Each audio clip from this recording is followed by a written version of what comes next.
Welcome to the Older Kids Podcast, where we revisit movies from our childhood to see if they still hold up. I am Elliott GB, and today I am joined by return guest, comedian, animal lover. You know her if you love her. If you don't know her, well, you're going to love her.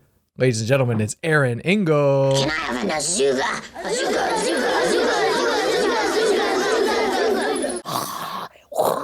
Yeah!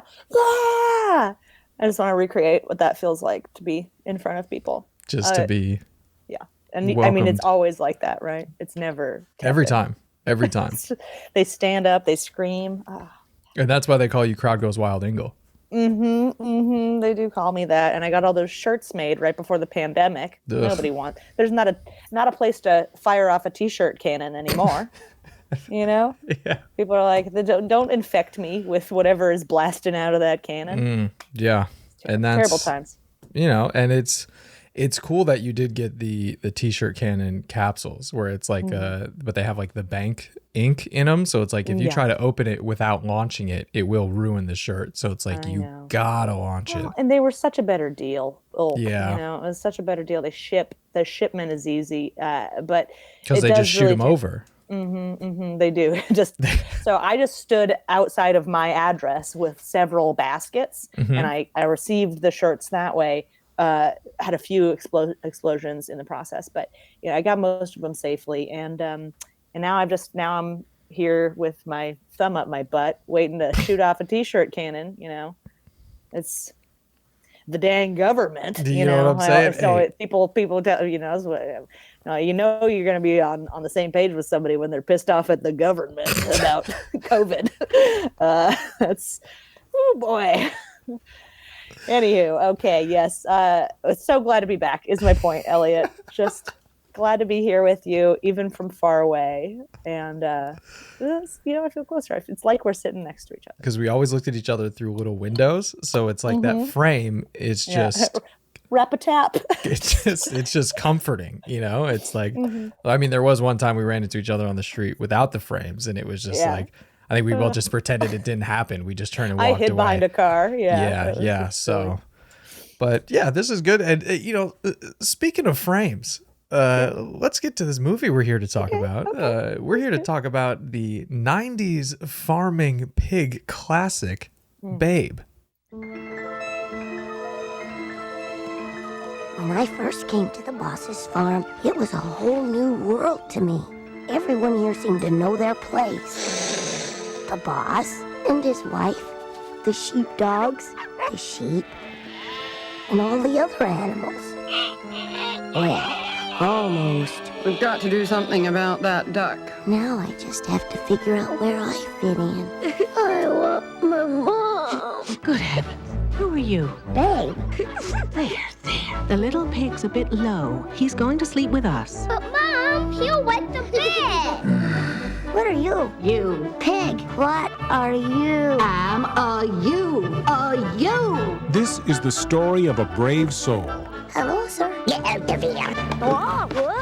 who was trying to find his destiny. Can I learn how to work the sheep today? Get him up, pig. Remember, you have to dominate them. Bend them to your will. Ruff, ruff, ruff, ruff. He knew his path would not be easy. I'm not sure if you realize how much the other animals are laughing at you. It's not a duck that thinks it's a rooster, it's a pig that thinks it's a dog. He should accept what he is and be thankful for it. But now he's determined They're sheep. They're inferior. Oh, no, they're not. to take care of business All a nice little pig like you need do is ask. his way. Thanks very much. It was very kind of you. A pleasure. What a nice little pig. From Universal Pictures comes the story of Babe, You look like an intelligent, sophisticated, discerning young fella. Who, me? the pig with the gift of gab, La la la. nerves of steel, Get out of here, you big buttheads. and a heart May I call you Mom? of gold. Babe,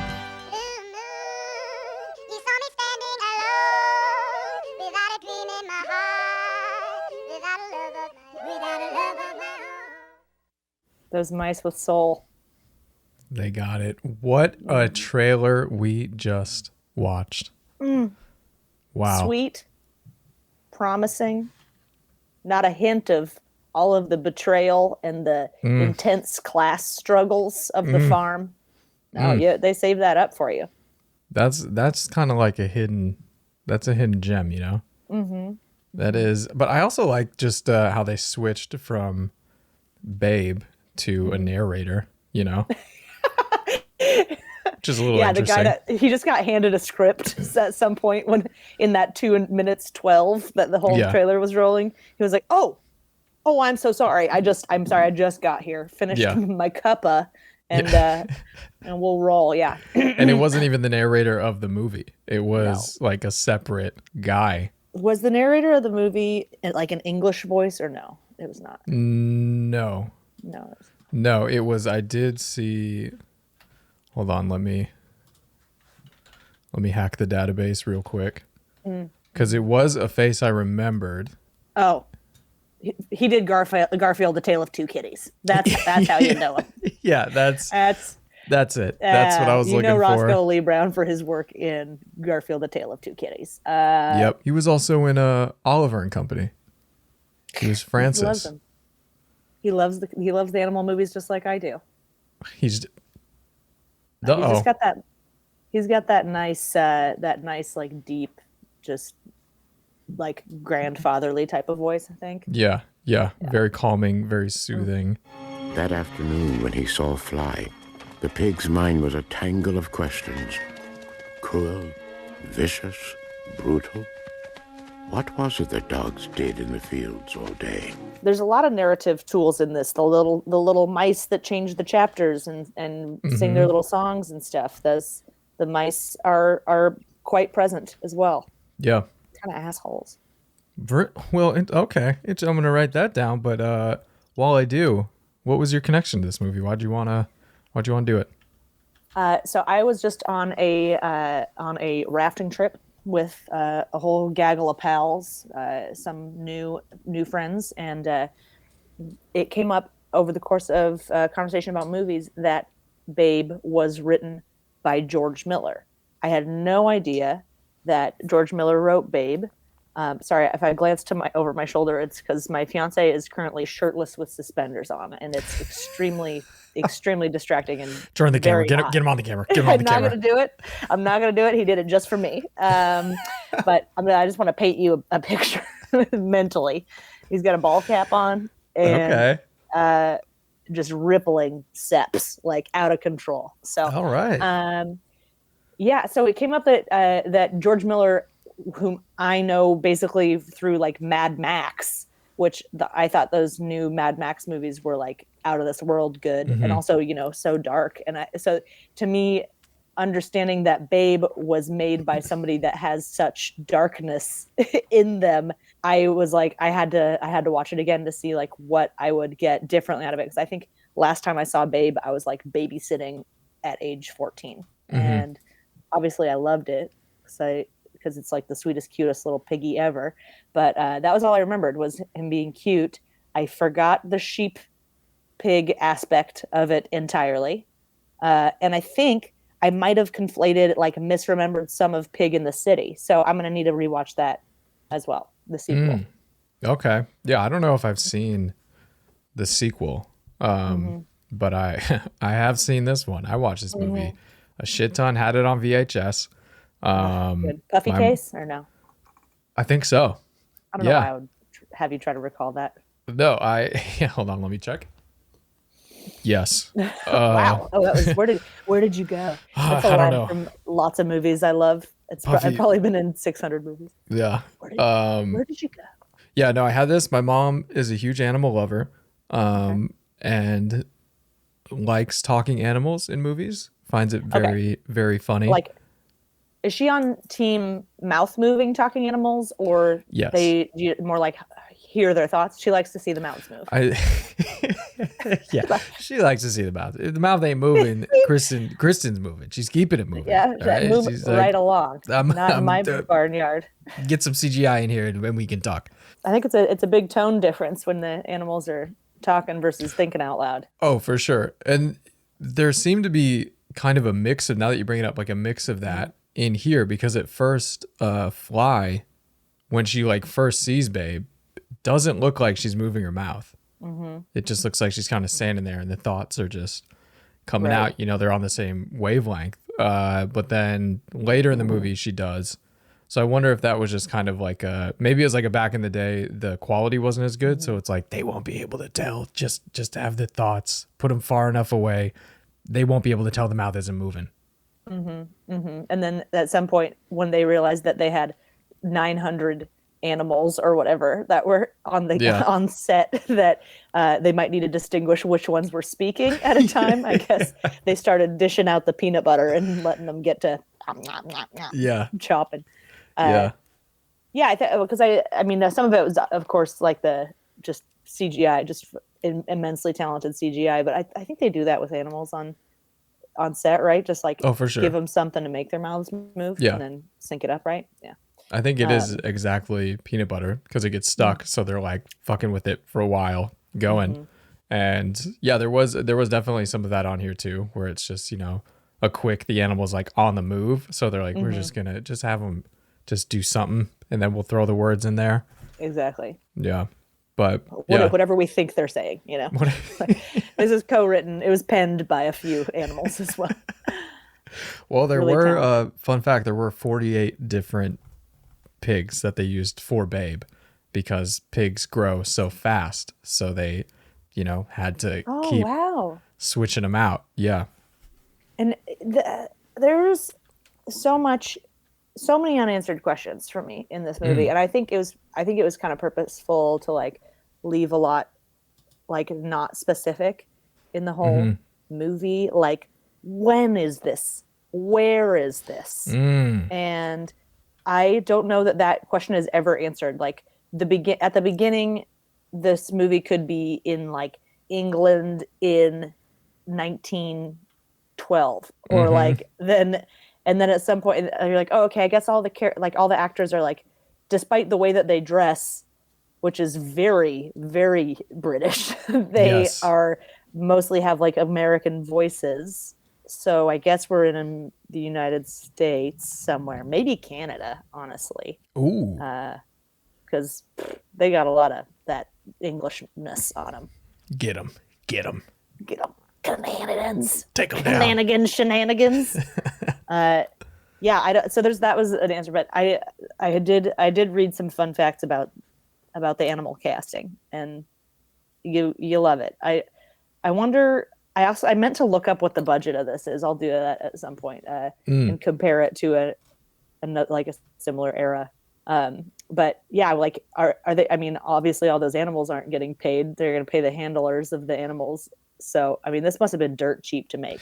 Yeah. I mean, I think, you know, I'm not fully deep in the Hollywood machine, but I do think if you give an animal money, they will not know. But it's kind of like it's kind of like for their own good, you know. It's like if you give it to them, they won't know what it is or the true value of it. So then they are literal prey. I mean, they're literally prey, but also like they are easy pickings for, you know, like these managers or these handlers that want to take advantage of that and just charge an exorbitant amount because they know, look, this pig literally cannot count.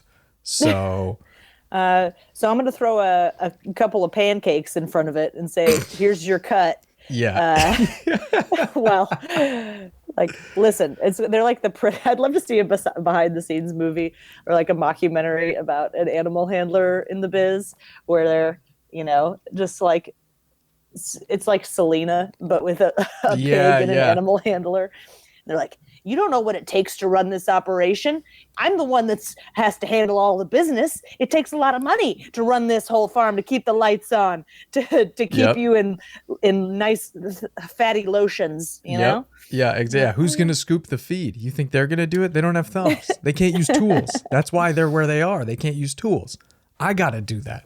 But then also it's like, yeah, animals don't get paid a lot. So it's like he's still not doing well, but just has the attitude of someone who's like, yeah, I got millions. And I, like he says multiple times, I can ruin you. I can ruin you in this city to multiple people. And they're like, no, you can't.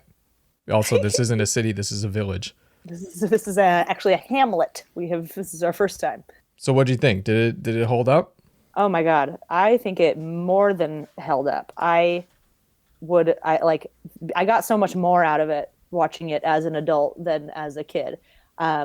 Obviously there's like the kind of the bleak, like farming, the dark side of farming, and like, as a kid you watch that, and they like that. It was very Mad Maxy to me. The mom pig gets taken away, and like all the pig lore is that they're going to like, pig paradise when they're going off to get slaughtered, and then so the mom is taken away, and and like immediately this very like dystopian utter machine drops down with its little milk spigots, and the pigs just rush to that and start suckling the little machine. And I know I saw that as a kid, but I didn't like see how dark that was, and they're in this gigantic warehouse of pigs, and like so getting some of that more out of it this time, and the sweetness of the human connection with the pig. Loved it. Loved Hoggett. He was a delightful farmer. And the relationship, with like losing your mom and trying to find family and being like, I just am too young and innocent to understand prejudice, and thus I'm not going to behave that way. And it's like, oh my God, he can change a culture with his little pig innocence. I keep calling Babe a he, but I don't know that that's clear at any point in the film. And that's a also, good question. I did in my research, they said only female pig actors were used because the male pig genitalia would be too redonk to show to the children, apparently. What a all different those movie. Booty shots. All those booty shots were just like swanging little pig balls. Yeah. Damn, I didn't even think about that. But yeah, that definitely. I wonder if it was like they knew that from the jump, or they brought in a boy pig, and then first they're like, all right, guys, you ready? First shot of the movie. This is gonna be great. And then immediately they're like, oh no. Oh, we're gonna get too many questions that we don't want from the young viewers. Yeah, this is not gonna work. Turn it around, ship it back. Yeah, we're all right. So we're doing front shots only today until we can get another pig in here. I also didn't notice like the little piggy toupee until halfway. I don't know if that changed at some point, but I didn't see it at the beginning. And then at some point, the little piggy hair sort of sprouting out the top became a lot more evident. I don't know. I noticed it right away. Okay, you're like, what's going on with that pig's hair piece? Why are we doing that? Like, why does that pig have so much hair? And I feel like it did maybe get a little bit darker throughout the movie, because there was some point towards the middle or the end that I was like, man, it's really just, it's there. You can notice it. But they did put on that hair, but then also they put on eyelashes on the pigs. They did not. Yeah. To make it look sweeter and more human, I guess. But maybe it's kind of like, I definitely don't look for those. It's not like I see a pig and I'm like, let's see what the lashes are like. But it's, I think also. Give me a butterfly kiss, baby. And if I can't feel it enough, I say, get this pig out of here. Get the pig out. As if you were the casting director for Babe. Yeah, they say, what are you doing? I say, I'm casting for Babe 3. All right, so just let me be. But yeah, so I don't know if I just think the toupee overshadowed it.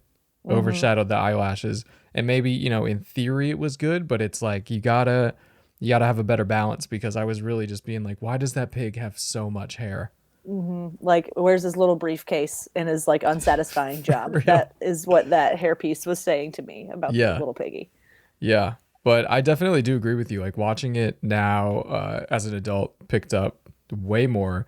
Definitely remembered being afraid as a kid of that opening sequence of just like, this shit is dark. And it literally is like lit like that. Yes. Right? Yeah, it literally is dark. I wasn't looking at it as a kid like, I can't see, this shit is dark. But like as a kid I was freaked out, and then watching it now I'm like, yeah, this is like serious. But then as the movie went on, I'm like, yeah, there are those serious tones throughout the whole movie, which I didn't even like pick up on really as a kid. The way the sheepdog versus sheep relationship about like they're inferior. You have to like bend them to your will and Yeah. stuff. Was very intense. This is ridiculous, Mom. Nonsense. It's only your first try. But you're treating them like equals. They're sheep. They're inferior. Oh, no, they're not. Of course they are. We're their masters, babe. Let them doubt it for a second and they'll walk all over you. Fly! Get that pig out of there! Make them feel inferior. Abuse them. Insult them. Fly! They'll laugh at me. Then bite them. Be ruthless. Whatever it takes, bend them to your will. It's hard to have a dog villain, you know, but Rex, the male dog, he definitely fills that role. Has a wonderful redemption, of course. Oh yeah. But that I do not remember there being a bad dog in it at all. So I don't know if that, I mean, he has that sort of Scar from Lion King attitude of just like a weathered, like just a weathered old man that's wants things how they were. Yeah. And wants respect Yeah. and fear. Yeah. I do not recall the presence of that dog in this film. No, and it's also like when you say that. So I had as a high, I just had everything as a high because I just really like this is a good fucking movie. It was actually in 95. Quentin Tarantino said it was like one of his favorite movies of the year, which a lot of people were like, Did he manage to say that without like using the N-word? No, there were a couple. It was bookended. It was bookended. Okay. So you just casual conversation with that guy. It seems like. I don't know. yeah, and it was like just unprompted too. It was just people were waiting in an elevator, and he just said it, and they were like, and someone wrote it down. Do you mind if I quote you on this?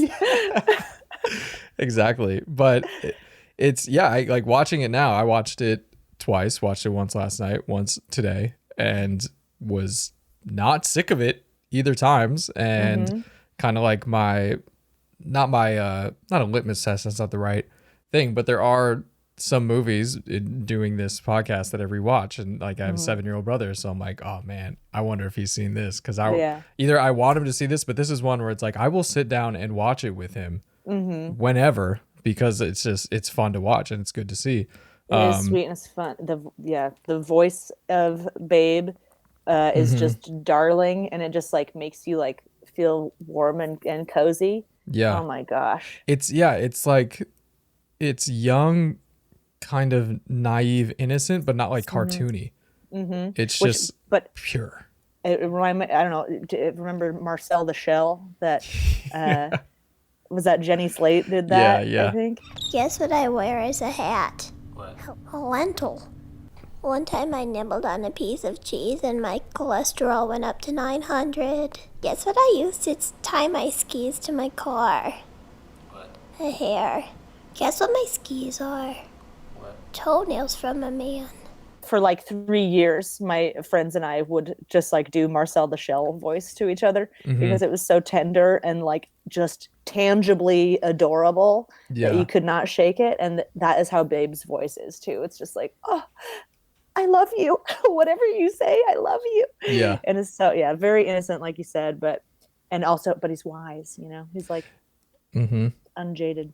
Yeah. And so I had, as a high, like you were kind of mentioning, the levels of the world, or just like the class battles and structures, and how it's sort of like the farmers and people are on top, and then the pets, and then below that it's like the farm animals, and how the pets, like you said, think they're above the farm animals, but then clearly rely or answer to the farmers as well.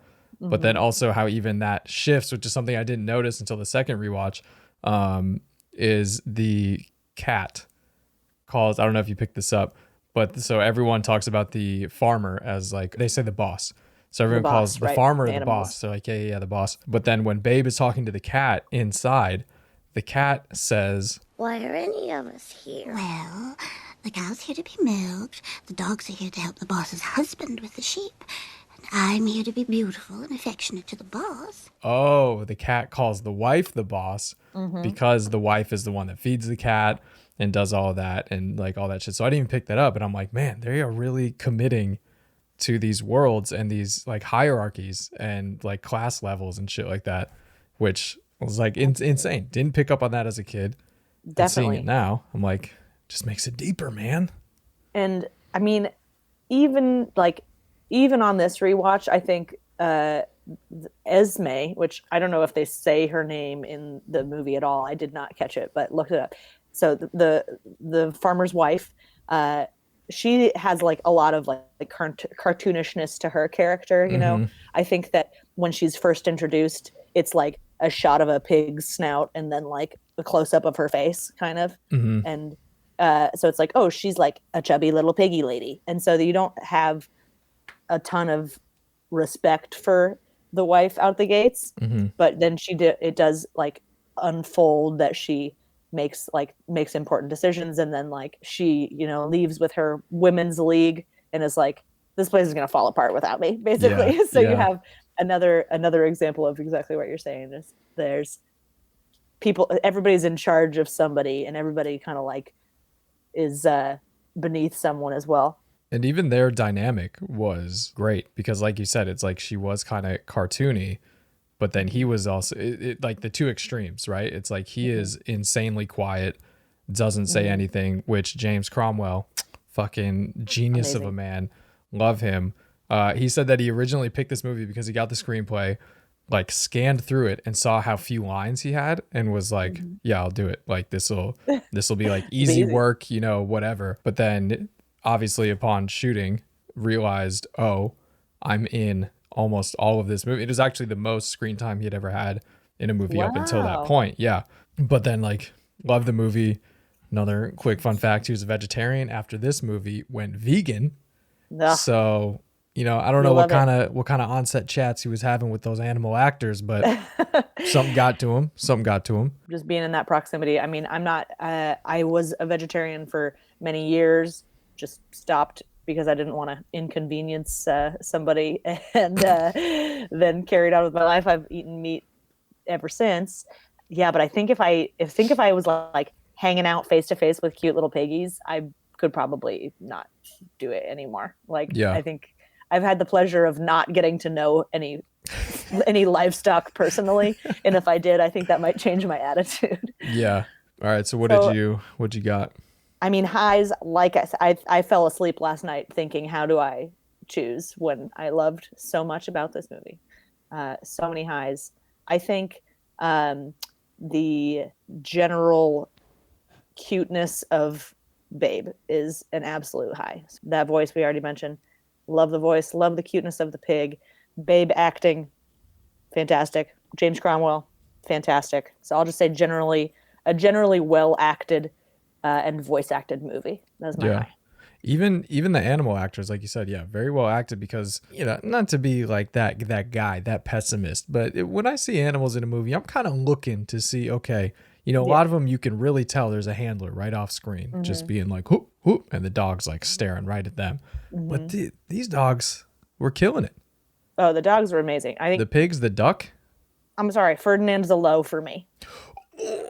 Ferdinand is a low for me. He's what? Like, yeah, I'm sorry. I thought this is going to be controversial. I think it's really my only. I was digging for a low, buddy. I was digging for a low. Oh man, I don't hate him. Seems like a nice duck.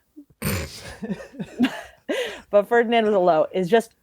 Was the one thing that I was like, I think that the movie would not be super impacted without the duck. I thought, he's sort of a catalyst. He's the other critter that's not acting like he should. So I can see, I guess that's like the blueprint for Babe's sheepdoggery. But the duck is, I don't like his voice, really. I don't. I'm allergic to cats. Oh. They make me sneeze. I don't like ducks. I think they're all rapists. Okay, see, this is, so here comes the deeper issue here. Here it comes. Yeah. And I didn't like that he was only talking duck. All the other ducks were just kind of wallowing in the mud, and he was, I guess I'm the bad guy here. I'm the bad guy now because I want the duck to do what the other ducks are doing, or at least be on the same page as them. But I wasn't as charmed by Ferdinand, and I think it's because of my general distaste for ducks. Yeah, I mean, I'll be real. When you say that the movie would not be impacted by taking out Ferdinand, I can agree with that. I can see that. But I feel like if you take him out, though, there isn't that character that's not like integral to the story, you know? That's not like, and because of that, none of those characters can really be just comedic kind of sidekick. I wanted more horse. I wanted more of that horse, baby. I forbid you to talk to or consort with that duck. Ever. Have I made myself clear? What's consort? It means, young man, that you must not go anywhere near that duck. But I mean, think about it. If you're a horse though on a farm, you get way more like land to cover than anyone else. So it's like, are you going to be hanging around with? You're not going to be cracking jokes, yucking it up with everybody else in the barn. You're not going to goof around. You're a horse. You're fucking majestic. And you have a lot of time to think by yourself when you're out in the pasture. So that's probably why the horse was so wise when they're talking about all the mom stuff. What did your mother call you to tell you apart from your brothers and sisters? Our mom called us all the same. And what was that, dear? She called us all babe. Perhaps we shouldn't talk too much about family. Because the horse can see that Babe is affected. Got these, actually... Little pig sniffles. I'll say low, the mommy issues. Yeah, too much for you? Yeah, a little bit. All right, lived with my mom very close to home. And I guess, the whole movie, it really kind of is just Babe looking for a mother because he calls Fly mom and then mom. I guess that is, for a kid's movie, it's like, what worse in the world could happen to you? I mean, besides not having a mom, and some kids experience that unfortunate fate. And so then, I mean, I imagine that if you're a big time Hollywood producer and you're talking kids movies, there's no way you're not orphaning that critter. That's the main principle. Bambi is an orphan. I mean, I guess 101 Dalmatians, they have somewhat of an intact family unit. But there's all those animals, they pretty much all of them they got mommy issues somehow, because it's what a kid could comprehend as like trauma, I think. Yeah. So, but I agree. I think they slipped it in the trailer. Will you be my mom? Right? Come on. I mean, that's a good point. I didn't even think about that, but it kind of is like kids aren't going to really pick up on nuances as well as adults. So it's like, if we're going to make this kind of traumatic, we got to go big or go home. We can't be having to watch the mother pulled away. We're like, these kids aren't going to get through dialogue that Babe kind of has trust issues. We got to show right away that this pig's going through something and this pig is searching.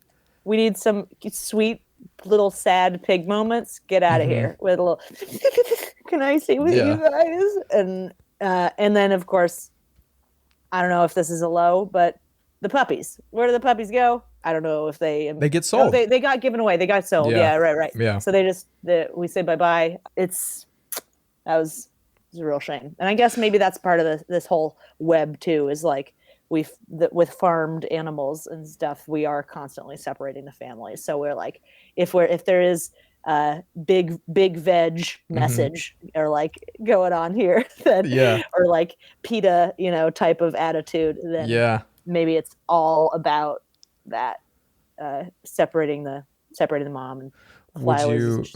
Would you say that also kind of strengthens the bond between Fly and Babe, because now Babe don't got a mom, Fly don't got no kids. Bring them together. Bada bing.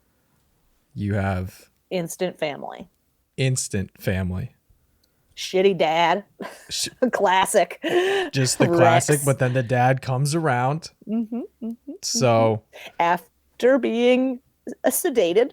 Yeah, that is true. That was a part I don't like. As soon as I saw him in the muzzle, I was like, oh, I remember this image. Yeah. But I didn't remember that this is what happened, that the dad. But okay. Ooh, also when you were talking about it, it like really made me think about Rex's story. I was like, is it like a sports story a little bit? Ooh. Is this a sports movie? Could have been great. Yeah, because he like was at the top, was doing well, and then this fucking accident comes while he's working. He loses his hearing. Now he can't perform the way he wants to perform, and because of that, he's jaded and he's just against the world. And that is something that children also understand, is their dad constantly talking about how he could have been something. Maybe, yes, I don't know. Yeah. But yeah, we get that about a male character, right? That we're like, yeah, that gives him, he's got character, he could have been great. What was it that stood in his way? His hearing. Oh yeah. Oh, he was a hero dog too. So he saves all these stupid, idiot, dumb sheep from drowning, or tries to, but a bunch of them die anyways. And he's like clinging to a log overnight and doesn't drown, but just because he wants to be so good at his job. And then he somehow goes deaf, I guess, from being sick, or yeah, I think something with like the water and the flood. Yeah. He goes deaf. Movie science. And then he can't hear his master. Which, was he really that great if he didn't have the instincts to do it? I don't know. That's not for me to say. Sorry, I won't discount Rex anymore. Shots He's seen some shit. Fired. But going back to Ferdinand though. Okay, you want to talk Ferdinand. I want to talk Ferdinand. But he has such good lines. And he does. And it's because I was searching for a low, Elliott. Please forgive me for ever calling Ferdinand into question. He's got an adventurous heart. He's got really nice little flippers, whatever those are called. I loved their antics trying to get the alarm clock, and I love that Ferdinand is able to just be like a fugitive on the farm after that point, after causing all that mayhem. He still drops by, but he's like, keeps his distance. That's great. Yeah. It actually, now that you say that, it was interesting because they did kind of like write him out, where they were like, you're forbidden to see that duck. And then there's the one part afterwards where he does run into the duck and they're both like, oh, Ferdinand, everyone's been looking for you. What is this place? What's happening out there? Oh, well, Rex isn't very happy. Boy, all these new rules. See, I'm not allowed to... Oops. Not allowed to what? Huh? What? You didn't see me, all right? And I didn't see you, all right? Oops. And then he like rarely comes back. Yeah. He like peeks in the window at Christmas and is like, I knew that duck. Yeah. That was one of my all-time favorite lines from any movie that I've seen recently. But just when he screams, "Christmas means carnage." Christmas. Christmas dinner, yeah. Dinner means death. Death means carnage. Christmas means carnage! Christmas means carnage! That's where I was like, okay, there's something to this movie. One, it's dark. It's got some, and this is what we can get into next if you want, but like crazy existential shit and just questioning life and all of that. But just like some of the lines, just especially from Ferdinand, talking about purpose. And he says the rooster has purpose because the rooster makes eggs with the hens and is the alarm clock. Clearly he's trying to be the alarm clock. And then he's like, humans don't eat roosters. Why? They make eggs with the hens and wake everyone up in the morning. Right. I tried it with the hens, it didn't work. Man, that's fucking that's fucking good. But then when the Christmas means carnage. That's like I love him. I loved it. I loved it too. That's one of my top ducks. Top ducks for me. Top ducks? Top duck characters? What about the Mighty Ducks? Mighty Ducks? Darkwing? Would they be better off with Ferdinand? Oh, wait, hold on. Are we talking the animated series or are we talking the human child hockey team? I was thinking human child hockey team. Him and Gold, I think personality like that? Ferdinand and Goldberg would really hit it off. They do some like puck tricks, probably. They do some of that. They do some banter back and forth, a little bit of roasting, just really make it fun. I respect your opinion about Thank you. I do. I respect it. And Thank you. I won't argue with it. I'll give it a rewatch and I'll see if my heart is warmed to his freaky duck ways. Okay. You ever seen a duck have sex? It's so disturbing. I haven't seen it, but I've heard about it. Which then caused me to be like, I don't want to see it. I don't want to watch it. I I'm don't want to good. see it. I don't want to know. I get it. This movie, I know you kind of asked about it a couple times, but this movie, you ready for where it was filmed? Uh-huh. Australia. There we go. Mm-hmm. Are any of the actors Australian? I don't think so. Except for the pigs. Probably. Except for the pigs. Yep. Pigs probably homegrown. Locals only. Interesting. But yeah, so that's why it kind of had that weird England, not England. I tell you, I was, if I can go a little Gen Z here, I was being served big Matilda and kind of Fantastic Mr. Fox vibes. Definitely. Yeah, because right? I had that, there was all of the like tweed and all of the, I feel like some of the, in Matilda, and I think in Babe as well, the adults are like shot up, like from a low point of view. And there's something that's like really, really moving about that. And when you are a kid, or it makes you feel like you're a kid walking around among these people, you're not looking eye to eye with them a lot of times. That vibe in Matilda was like really, really gripping, you know, and it's like a whole different, I mean, it's like cutting edge filmmaking, baby. Yeah. And it's also just kind of like that dark grittiness, but also in like a Tim Burton, not like necessarily Tim Burton, but that magical kind of like twisted way where it's dark and gritty, but it's not like super Evil sad. Evil. Yeah, exactly. Yeah. It's just kind of twisted and weird. And it's like the shots of the house, Carnival, they're kind of like the house looks a little weird. Like it's country, but it like, it's kind of, I don't know. There's just weird things about it. It's quirky. A lot of stuff too. Yeah. Like there's like tons of stuff everywhere. Yeah. That kind of thing that you're like, which must have been a nightmare for the PAs, I'm sure, to make sure all those paint cans and stuff were in the right place. But definitely had that a little bit of surreal, like magical, fun housey vibe from the way that was shot. Yeah. Did you have anything else? Yes. My final note, sort of a low, was good man Arthur Hoggett is so together, so austere when he goes to the sheepdog competition with his pig. He's confident, you know, he knows he's trained this lad and he's a brilliant pig. He's just proud. He wants to showcase his talents. The townspeople they cackle. They cannot handle the comedy that is seeing a pig out there.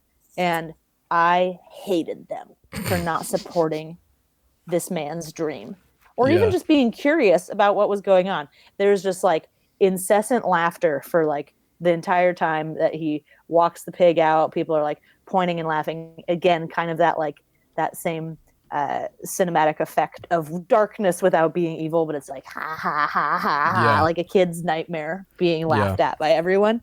And so I hated them. I hated the whole town. And the snoots at the sheepdogging company.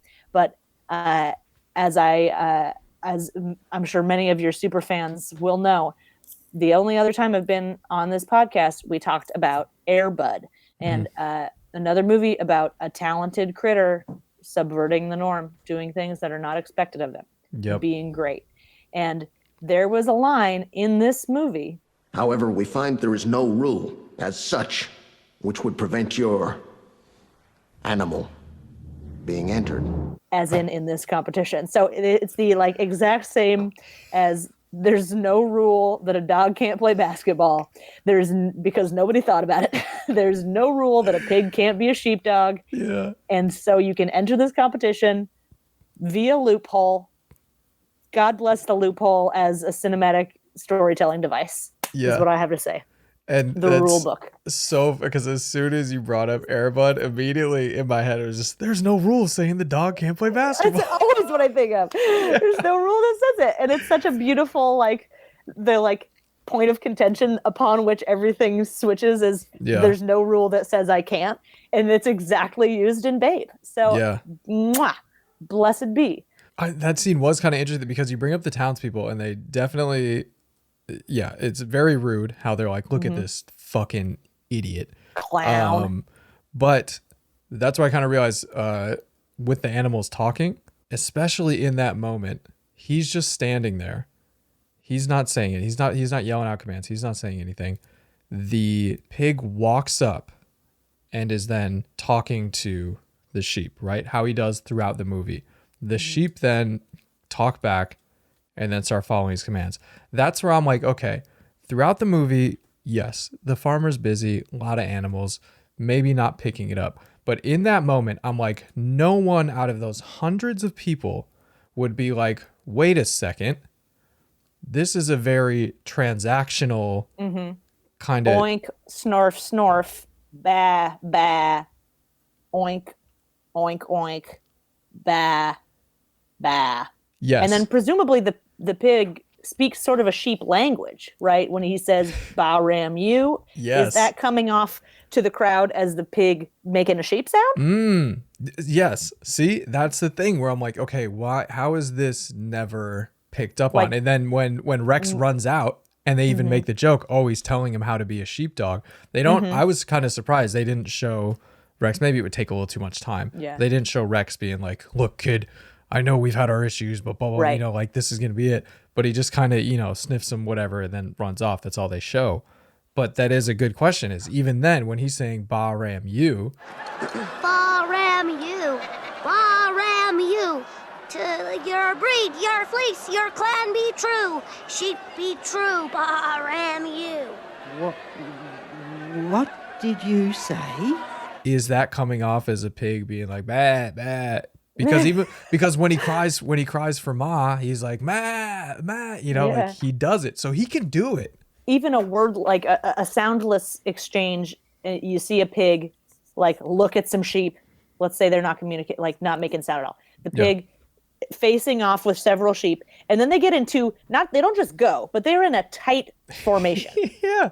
They are shoulder to shoulder, butt to face, shuffling into the place that they need. And then they stand there and then they wait more instructions and then they separate again. And then they go and they get in the little fenced area. Yeah. So even with no like animal sounds, this is already amazing to see. But like it is suddenly worthy of scientific inquiry. If you're seeing what you're talking about, an animal, like animals making sounds at each other and just like clearly communicating. Yes. Which good read. And I wonder. This kind of just made me think, what if Babe is the Avatar? He's like master linguist. Maybe that's why it was like, okay. Wipe that face off. Wipe me down. So clearly, I think we haven't really touched on it yet, but like obviously the big message, the moral of the movie is don't judge other people. You know, it's they have the scene between the dogs and the sheep where, you know, which I think was beautifully written. Fly decided to speak very slowly, for it was a cold fact of nature that sheep were stupid, and no one would ever persuade her otherwise. The sheep spoke very slowly, for it was a cold fact of nature that wolves were ignorant, and nothing would convince them otherwise. But maybe it's like it was like a thing where just like they couldn't communicate the same way, and Babe had to come in and be like, here is this new kind of a mixed language, which then maybe he brings throughout the farm, and that's kind of why all these animals had their differences, is they were just like on a base level, we can't communicate. Some of our words are the same, but kind of, you know, it's like if you know Spanish and you kind of hear like Filipino people talk, it's like there's some Spanish in there, but you're like, you know, there's still some you're like, I don't know, but camiseta, I know that's a t-shirt. Babe comes in and is suddenly the key to all of this. He's got that like little decoder ring, you know, he's moving. I'm glad you brought that narrator piece up, because that was extremely beautiful. I think I was watching the movie alone, but I had one of those moments where I like looked over to my shoulders to see if there was anybody to relate to. Yeah, I was like, yep, right. Yeah. Beautiful thing. And Babe is just, it takes the innocence of a child, you know, to piece these things together, you know? Yeah. And so I think if you're right, get into prequel, sequel, reboot, but just kind of from that, I had a previous idea of, I loved it, leave it alone. But the only thing I wanted, though, was bring in Dolly Parton as the voice of Ma. Stop this nonsense. What's got into you all of a sudden? I just got finished telling what a nice young pig you be. Ma, I was just trying to be a sheepdog. Huh, enough wolves in the world already, without a nice lad like you turning nasty. You haven't got it in you, young'un. You had I don't know who did it, but like you had a Southern woman. And at first I was like, is this Dolly Parton? But then it wasn't. And I'm like, I feel like Dolly could just nail it, you know? And Totally. that was my only idea. But now, and I don't even know, this wouldn't even be like a full movie, but it's like, it's literally just immediately after this competition, right? They go home. And because now Babe has positively impacted everyone's life on the farm at all levels, from the farm animals to the pets to the humans, he just disappears into a ball of light. He's like, my job here is done. Light? My job here is done. Like they're kind of like in the barn, you know, like all of the people or something. Here it is. Okay, he's got it. They're in the barn, right? Kind of, they're all talking, whatever. Maybe the farmer comes in because he hears all of them, you know, going crazy or whatever. Honk, honk. But yeah, something's happening. You know, Babe's kind of in the center of it, or he notices. Him and the wife come in. They notice they're all getting along. This is crazy. Even the cat is there, and they're all getting along. You know, this is nuts. And then there's kind of like some deep moment, and then all of a sudden there's a noise behind them. They look. It's Ferdinand, who's like, "Oops." Did I miss the meeting? Yeah, exactly. Yeah, doing something like that. And they're like, all of a sudden, boom, flash of light from behind them. They're like, what the hell? They turn, Babe's gone. If I could get my jaw off of my face and drop it to the floor, I would do it right now. Yeah. And then that can either that could just be a short, you know, just like a short button that they put on the end that they just kind of added on there, which we've actually never done on there. That's never been an idea on the podcast before. It's just the same. So maybe combining into one it's like thing. after credits, maybe? It's like the same. I don't know if it would be maybe after credits. This is the older kids cut where it's literally the same movie. Dolly Parton is doing Ma. And at the end, boom, Babe transcends. And that's it. And then that opens it up, you know, and I don't want it to go this way, but then it kind of opens up discussion on the lore where it's like, is it like a rapture kind of thing?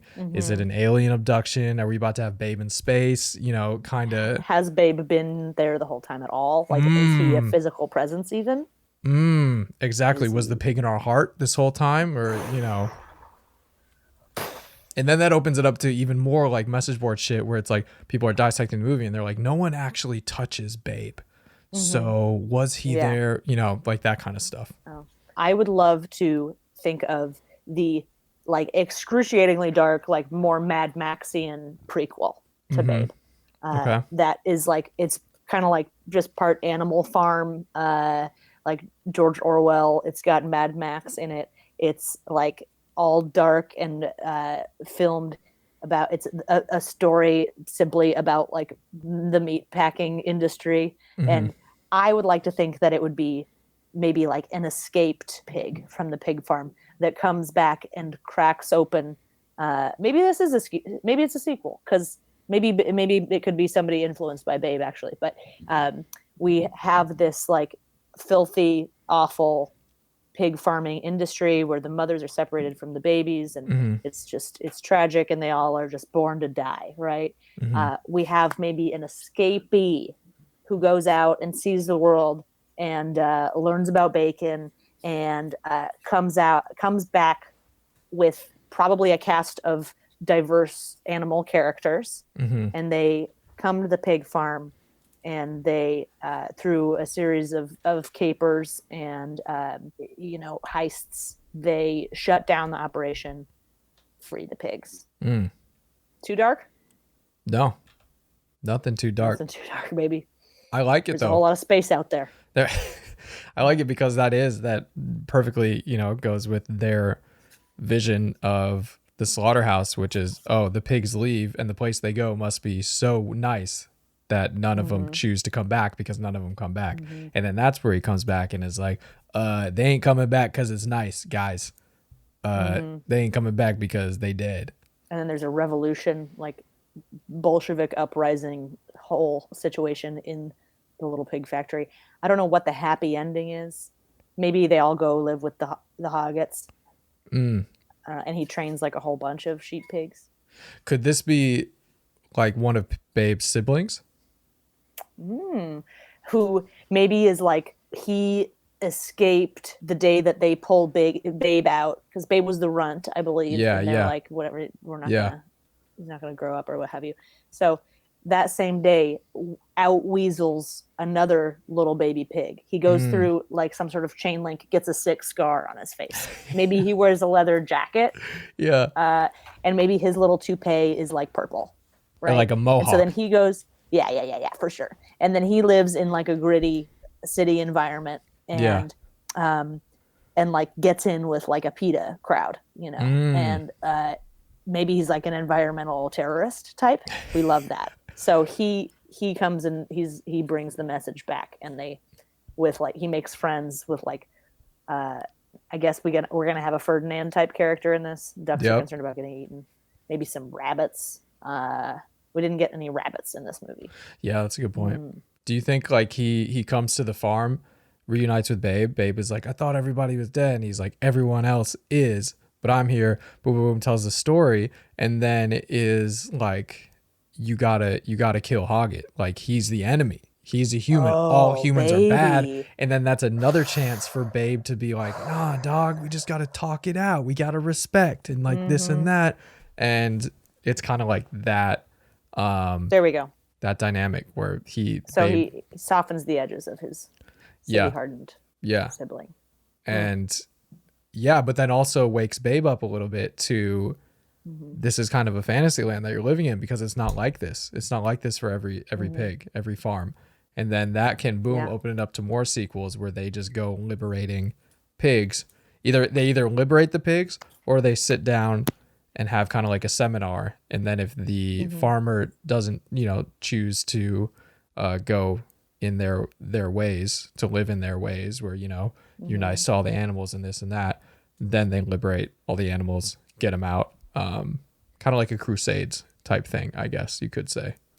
Perfect. I think. I don't know much about the Crusades, but they turned out really well for everybody. Yeah, I know it was a high point in history. So all right, no, perfect. but I love that. And then we got spin-offs, we got offshoots, we maybe because it seems like it's not a problem to have a job, to be a part of the farm community, right? We're not belittling being a farm animal. No. But it's the killing. So as long as nobody's getting eaten, it's as the Vegetarian Times said of Babe, strong vegetarian message. So we keep that rolling through all the films. Animals, the pigs, they're going to come up with they're smart, they're loving, they're going to put on plays. I don't know. They're going to be great. Ooh. Race cars, maybe. That'd be fun. Ooh, okay. All right, perfect. A lot of options. I don't know if you remember this from last time though, but we do have to go write these scripts now. Okay.